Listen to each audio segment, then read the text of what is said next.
1980-এর দশকে উত্তরা মডেল টাউনকে পরিকল্পনা করা হয়েছিল একটি সাজানো গোছানো শান্তিপূর্ণ আবাসিক এলাকা হিসাবে, যেখানে শহরের কোলাহল থেকে দূরে নাগরিকরা একটু নিরিবিলি পরিবেশে বসবাস করতে পারবে।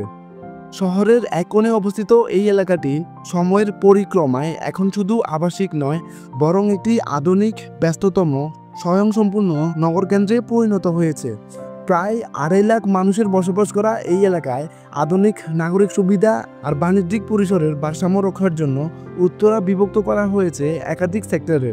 প্রতিটি সেক্টর যেন আলাদা করে একটি করে ছোট শহর।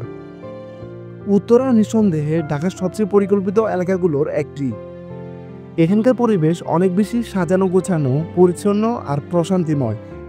আর ঢাকার বাইরে কিংবা দেশের বাইরে যেতে চাইলে উত্তরার গুরুত্ব বেড়ে যায় বহু গুণে। কারণ এখানে অবস্থিত দেশের সবচেয়ে বড় বিমানবন্দর হজরত শাহজালাল আন্তর্জাতিক বিমানবন্দর। তাই আকাশপথে উড়াল দিতে হলে উত্তরা ছাড়া গতি নেই বললেই চলে। যোগাযোগ ব্যবস্থার দিক দিয়েও উত্তরা অসাধারণ। এখান থেকে ঢাকার এমন কোনো প্রান্ত নেই যেখানে বাস চলে না। আবদুল্লাপুর, টঙ্গী বাজার, দিয়াবাড়ি, খালপাড় এসব জায়গা থেকে প্রতিদিনই শত শত বাস ছাড়ে রাজধানীর বিভিন্ন গন্তব্যে। এমনকি গাজীপুর কিংবা আশুলিয়ার মতো দূরের জায়গা থেকেও আসে বাস সার্ভিস।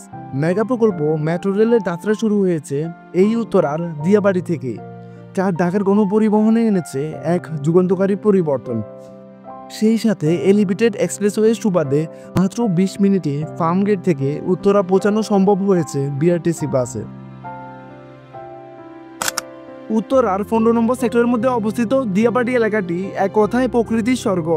এই এলাকা ঢাকার মধ্যে থেকেও এক অদ্ভুত প্রাকৃতিক প্রশান্তির অনুভব দেয়। তরুণ প্রজন্মের ভ্রমণ পিপাসুদের কাছে এটি প্রিয় জায়গা হয়ে উঠেছে।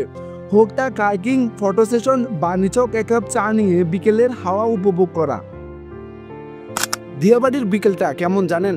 ঠিক যেন কারো চোখের চাহনির মতো, নরম, শান্ত আর একরাশ অনুভূতিতে ভরা। এখানে প্রতিটা বিকেল গল্প বলে, কারো অপেক্ষার, কারো ভালোবাসার আর কারো না বলা কথার। এখানকার গোধূলি বেলাগুলো কেবল সময় না, এটা একরকম অনুভূতি, একরকম ভালোবাসা, যা শুধু হৃদয়ে লেখা থাকে, চোখে ধরা যায় না।